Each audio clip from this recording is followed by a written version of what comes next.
Good morning, students. How are you all? So, before starting today's topic, let's recall the things which we had discussed in the last lecture. Okay, beta. In the last lecture, we had discussed about the new setting up of administration. Means we learnt that how they set up their administrations. Means who?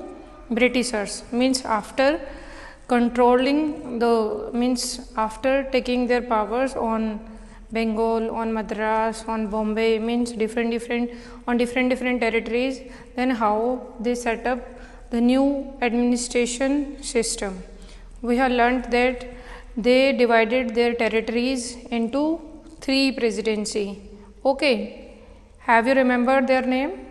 Yes, first Bengal presidency, second Bombay presidency, and third Madras presidency. Okay, and we know very well that who helped this expansion? Main role? Yes, the Warren Hastings, the first Governor General of India, and he revised one new system also, and in that system we have learnt about the district, that in district 2 courts were there, criminal court and civil court na, and in that also we have revised all these things na. So let's start after that what happened. Okay, so see beta, the same topic, the new system of justice. So we know very well that they revised new system of justice, but in the last I left one question, that was the things were smoothly at that time? Was they faced any problem? Yes, they faced problems. Now we will discuss that what were the challenges or what was the problem that Britishers faced when they start this new justice system. So first, in the last also we had discussed that in civil court or in criminal court, the Hindu pandits or the Muslim pandits, means जो Muslims जो होते थे, मौलवीज होते थे उनके, वो interpret करते थे ना अपने लॉज के अकॉर्डिंग जो उनकी बुक्स में लिखा होता था. ठीक है, सो जैसे मुस्लिम्स की कुरान बुक है जो, उसके अकॉर्डिंग वो डिसाइड करते थे, इंटरप्रेट करते थे कि what was wrong and what was right. Now see बेटा, the problem, the major problem was that the Brahmin Pandit have different interpretation of local laws based on different schools of the Dharma Shastra. See beta, in our country we know very well, see so many diversity are there. हमारे यहाँ पर ऐसा तो है नहीं कि सिर्फ एक ही रिलीजन को फॉलो करते हैं लोग, बहुत सारे रिलीजन्स को फॉलो करते हैं. बहुत सारे हिंदू पंडित हैं, सिख के गुरुज अलग हैं, ठीक है, मुस्लिम्स अलग हैं. अब ऐसा तो है नहीं कि eight that time the England that was very small like Haryana, और हमारी कंट्री इतनी ब्रॉड कंट्री थी, हमारी कंट्री में इतनी डाइवर्सिटी थी, डिफरेंट रिलीजन्स थे. तो उन्होंने जो ये काम हिंदू पंडित्स को सौंपा था कि that now you will have to interpret this means laws for the collectors, but they failed because they faced that there are so many pandits and according to Dharma Shastra there were differences in their views. Means एक पंडित ये कहता है कि नहीं ऐसा होना चाहिए, that was right, and another पंडित उसकी अलग से थी, क्योंकि उसने अलग से बुक रीड की हुई थी, वो अपने अकॉर्डिंग चल रहा था. सो ऐसे क्या हुआ, जो ये पंडित से जो उन्होंने जिनको ड्यूटीज़ दी थी ब्रिटिशर्स ने, तो लास्ट में ब्रिटिशर्स को क्या प्रॉब्लम फेस हुई कि इन सब के तो डिफरेंट व्यूज़ हैं, क्योंकि वो सब अलग अलग अपने अपने शास्त्र के अकॉर्डिंग, अपने अपने बुक के अकॉर्डिंग अपने व्यूज़ को रख रहे हैं और उनके अकॉर्डिंग वो ठीक है. बट इसमें ब्रिटिशर्स को प्रॉब्लम थी कि वो अब कैसे डिसाइड करें कि what was wrong and what was right. So now see what is धर्मशास्त्र. बेटा धर्मशास्त्र संस्कृत टेक्स्ट होते हैं जिनको प्रिस्क्राइब किया जाता है, जिसमें क्या होते हैं, जो हमारे सोशल रूल्स होते हैं, कोड ऑफ बिहेवियर होता है. सोशल रूल्स मीन्स हमें एक सोसाइटी में रहते हुए कौन कौन से रूल्स को फॉलो करना है, कौन से रूल्स राइट है, कौन से रूल्स रॉन्ग है. और सेकेंडरी कोड ऑफ बिहेवियर की एक बच्चे को अपने पेरेंट्स के साथ कैसे बिहेवियर करना है, एक वाइफ को हस्बैंड से कैसे बिहेवियर करना है, हस्बैंड को वाइफ के साथ कैसे बिहेवियर करना है, तो इस टाइप्स के रूल्स रेगुलेशंस लिखे होते हैं। तो ये जो पंडित से ये इन धर्मशास्त्र मीन्स उनके अलग अलग थे, बहुत सारे थे, और वो अपने अपने धर्मशास्त्र के अकॉर्डिंग अपने अपने व्यूज देते थे। ठीक है, तो यहाँ पर क्या था कि उस टाइम पे ऐसा तो था नहीं कि कॉन्स्टिट्यूशन था, क्योंकि कॉन्स्टिट्यूशन हमने कब बनाया था, जब हमें इंडिपेंडेंस मिली थी। तो कॉन्स्टिट्यूशन से पहले जितने रूल रेगुलेशंस होते थे वो कोई रिटर्न में थे नहीं कहीं भी। अब ये जो पंडित से ये अपने बुक पढ़ते थे और अपने अकॉर्डिंग जो इनको ठीक लगता वो रखते थे। तो सभी में क्या हो जाता था, बहुत ज़्यादा जो इनके व्यूज थे वो बहुत ज़्यादा एक दूसरे से डिफरेंस हो जाते थे ना। सो अब तो क्या है कि हर चीज़ हमारी कॉन्स्टिट्यूशन में रिटर्न है। In the earlier also I discussed that constitution is the return document of all rules and regulations those are necessary for the country. So at that time constitution was not there, so they explained means they interpreted these laws on the basis of dharma shastra, and they are having different means according to their religion they interpret different rules ना.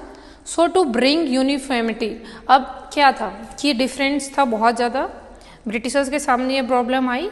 अब Britishers ने इस problem से कैसे means इस problem को कैसे दूर किया, मीन्स उन्होंने क्या किया, इनको यूनिफॉर्म किया, मीन्स एक मीन्स इनमें क्या किया उन्होंने, इनको मिलाने की कोशिश की, और जिससे क्या किया उन्होंने इसको कंपाइल किया। और कंपाइल करने के लिए उन्होंने क्या किया, अलग अलग 11 पंडित्स को बुलाया जो अलग अलग धर्मशास्त्र को मानते थे, अलग अलग बुक को रीड करते थे।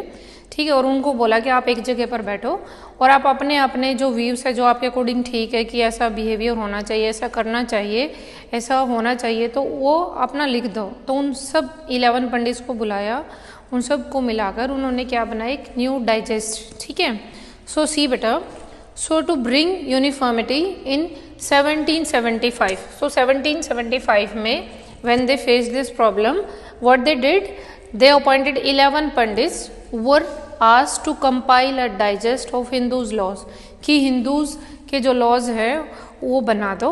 11 पंडित्स को बुलाया कि आपके अकॉर्डिंग जो भी ठीक है, ठीक है, तो उसको कंपाइल किया। अब the question is this, why they appointed these 11 pandits to compile the digest, because we know very well in the earlier also we had discussed, because they faced problem due to this difference, due to this diversity, those means they faced in India. Okay, now see beta, अब compile तो किया इन्होंने, ठीक है, इन्होंने compile करके digest बनाया जिसमें सारे हिंदूज लॉ लिखे गए।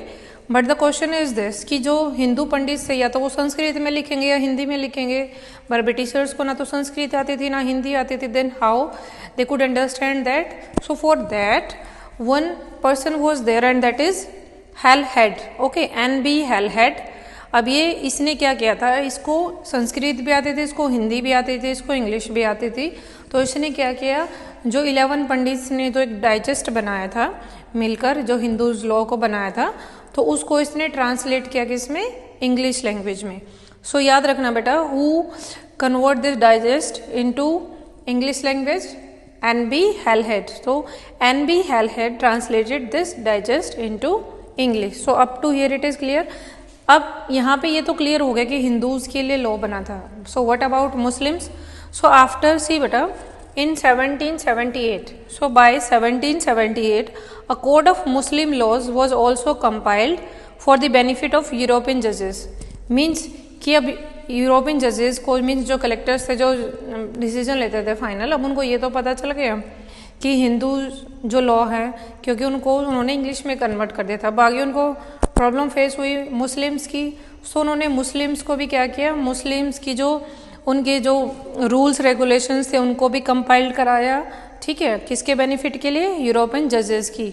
सो up to here it is understood that they faced means East India Company जो ब्रिटिशर्स थे, they faced problem due to diversity, because in India at that time there were so many religions. Now also if we talk about at the present time also, now also there are many religions in our country. So at that time also then they compiled all the Hindus law, and for that they appointed 11 pandits ना। Now see, अब क्या होता था कि जो Britishers थे वो क्या करते थे, मीन्स हर ईयर लगा लो या फिर आफ्टर 1 or 2 years वो लॉज को मीन्स जो रेगुलेटिंग एक्ट होते थे उनको पास करते थे। अब जो ये रेगुलेटिंग एक्ट होते थे, अब why they pass this, because for smoothing work, कि उनको ये लगता कि इस ईयर ये चेंज होना चाहिए, कुछ ऐसा चेंज होना चाहिए हमारे सिस्टम में, तो उसको देखते हुए एक रेगुलेटिंग एक्ट बनाते थे. सो सी बेटा, one regulating act was there. Regulating act जो कि 1773 में उन्होंने बनाया था, पास किया था. According to that regulating act, what they did, a new supreme court was established, कि उन्होंने एक न्यू सुप्रीम कोर्ट एस्टैब्लिश की, जो कि कलकत्ता में की थी उन्होंने. ठीक है, अभी तो हमारी सुप्रीम कोर्ट अगर हम बात करें तो दिल्ली में है, but at that time Delhi was not capital ना. So see, they establish there supreme court in Calcutta, क्योंकि during the British rule the Calcutta they make this capital.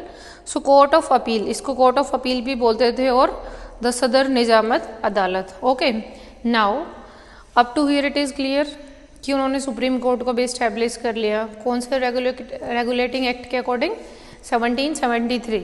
So up to here it is clear that what we have discussed in this new system. So if we talk about district, so district earlier also we had discussed that in districts they established 2 courts na. So if we talk about district, so beta district main principal हम बात करें, main figure बात करें districts में, at that time who was main figure, yes, collector. I told you earlier also that in criminal court mufti was there, qazi was there, and in civil court maulvi was there, Hindu pandit was there, but they were doing the work under the supervision of collector na. So main figure, finally a main figure we can say that was collector. So if we talk about district, the principal figure or the main figure is an Indian district was the collector. Next, what was the job of this collector? अब collector की job क्या होती थी? Its main job was to collect revenue and taxes. Means उसकी district के under जितने भी जो रिवेन्यूज़ हैं उसको कलेक्ट करना, और जो टैक्सेस वो लोगों को पे करना होता था, उस टैक्सेस को कलेक्ट करना. Okay, and the second thing क्या होती थी इसकी, maintain law and order in his district. ठीक है, कि अपनी जो उसकी डिस्ट्रिक्ट जो उसके अंडर कंट्रोल है उसमें लॉ को मेंटेन करना.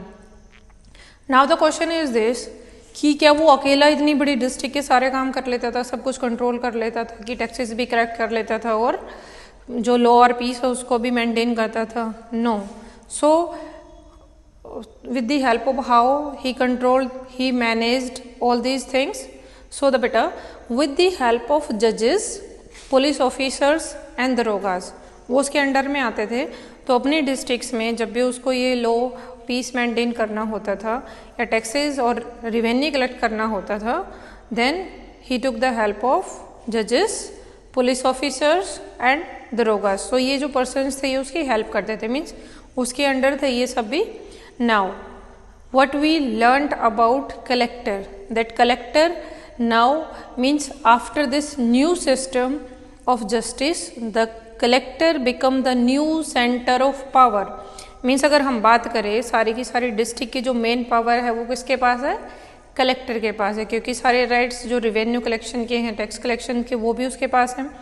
जो जस्टिस सिस्टम है, मीन्स कोर्ट के जो दरोगाज हैं, ठीक है, मीन्स जो जजेस हैं, काजी हैं, मुस्लिम मौलवी पंडित हैं, और वो सब क्या है, सारे के सारे किसके सुपरविजन में है, किसके अंडर है, कलेक्टर के. So become the new centre of power and patrons the strictly replace previous holders of authority. Means जो पैटर्न था पुराना पैटर्न कैसे, कि ब्रिटिशर्स से पहले मीन्स जो डिस्ट्रिक्ट वाइज नहीं था, प्रोविंस होती थी, और प्रोविंस में क्या था कि जो वहाँ के जो रूलर्स थे, जो किंग्स थे, दे वर पावरफुल्स ना.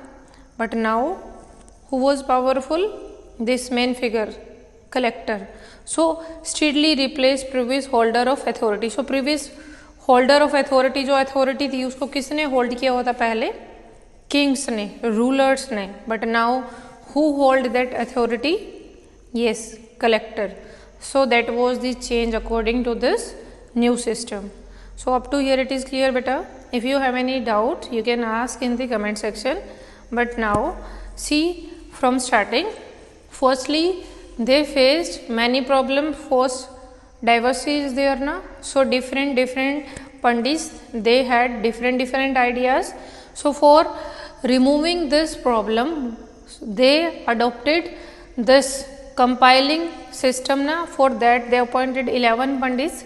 So in 1775 one one digest on Hindus laws was prepared, and N.B. Halhed translated that digest into English language, and in 1778 they convert the Muslim digest also with the benefit of European judges. Okay, so up to here it is clear that according to this new justice system, one main figure was there, and that is collector.